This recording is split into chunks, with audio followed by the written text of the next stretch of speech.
You're on a roll there, 2 songs in a row. Wow, Yeah, 2 songs. It's a regular song. Oh, Nora, can I borrow your stand? Yeah. Sure.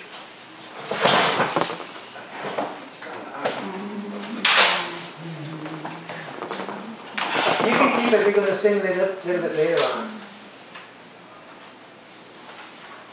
Well, thanks for coming out. It's great to be back with you. And maybe we'll have a bit more success, because I talked to the ladies, some of the staff here, and they weren't aware that we were here.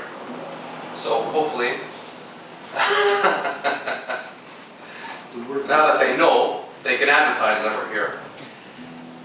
We just celebrated Easter it's a couple weeks ago now. And I would like to read an account found in the Gospel of Luke. And this happened Thursday night, so just before Good Friday. It's Luke 22, and starting in verse 39.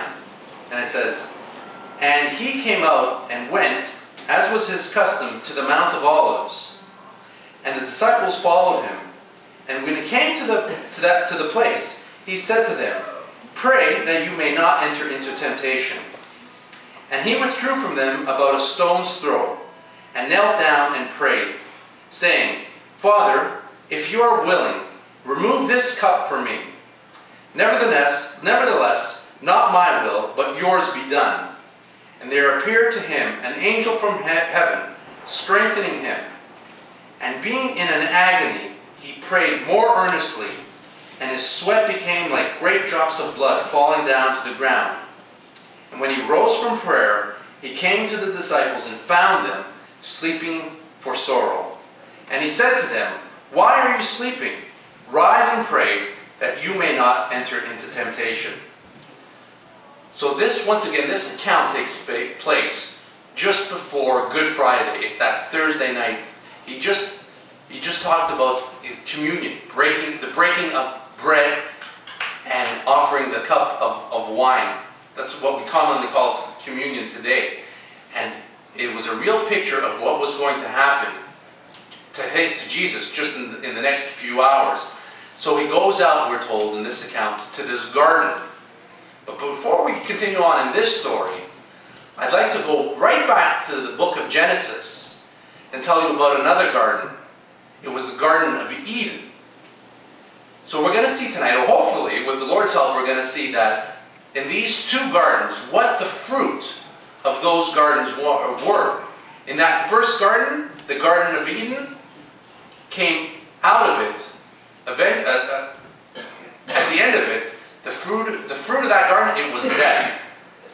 What we just read of, that account where Jesus is praying, that fruit of that garden, it was going to be life for you and I.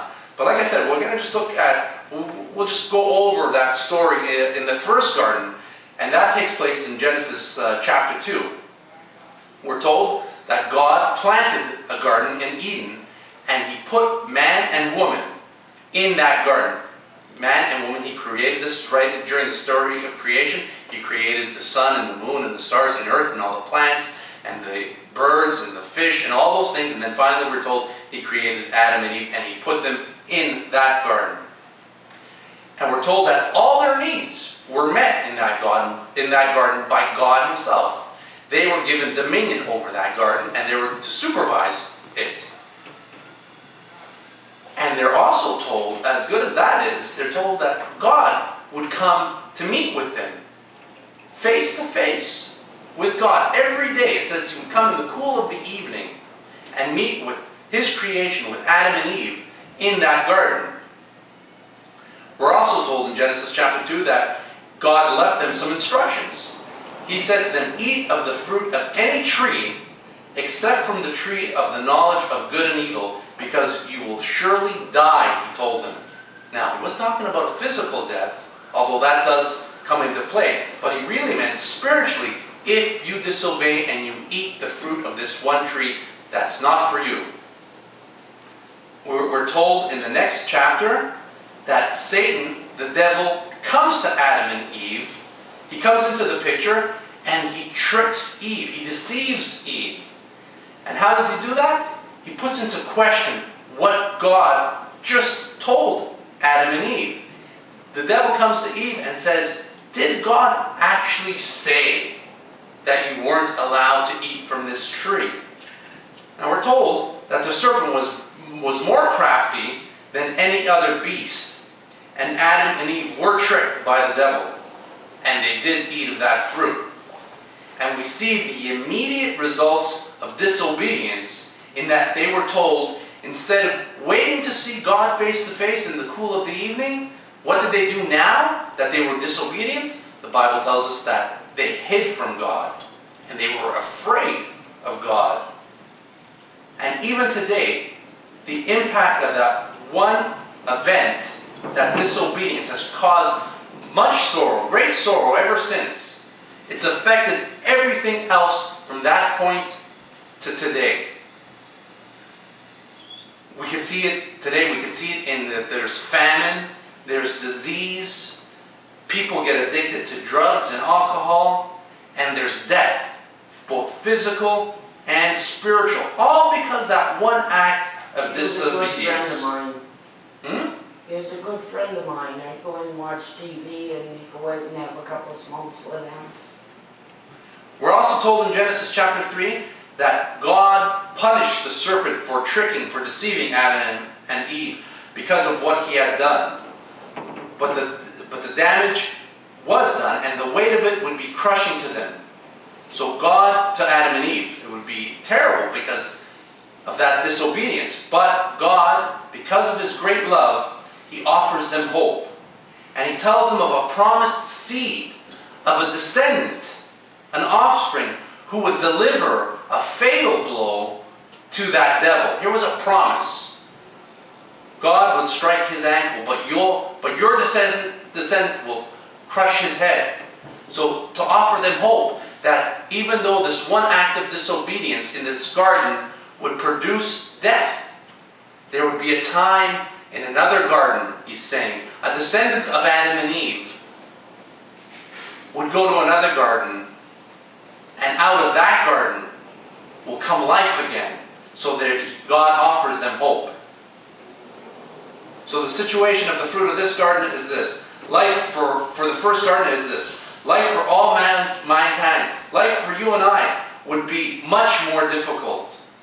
Everything, the Bible tells us, everything from women giving birth to the ground bringing forth thorns and thistles. And that's already happened this year already. I look out my window this morning and there's dandelions growing already. So it's true. And now we would live, the Bible tells us, by the sweat of our brow. Hard labor. We'd have to toil the ground. And at the very end, physical death would come out of that as well. And so now God, in that same chapter of Genesis 3, we're told that he drives them out of that garden. In a sense, they get thrown right out of paradise. And we're still feeling that effect. Even the prophet Isaiah, he further describes the fall, that's what we call it, the fall of man. And tells us what happens because of their disobedience, because of their sin. He says that it has separated us from God. And the Apostle John even tells us that God's wrath now remains on every descendant of Adam and Eve. It remains on you and I, and on anyone who rejects God and his word. And the problem is this. You see how, even though this was many thousands of years ago, sin doesn't just miraculously or magically go away. They're never overlooked by God, or they don't disappear over time. They're there, and they've separated us from God. And we're stuck, in a sense, in a hopeless, desperate situation.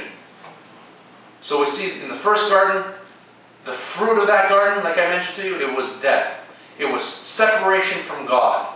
And we're under his wrath, without any means of getting back to paradise, to getting back to what God had originally intended for us. Goodness, everything provided for us. And we can't get back there on our own, no matter how hard you and I try. So we're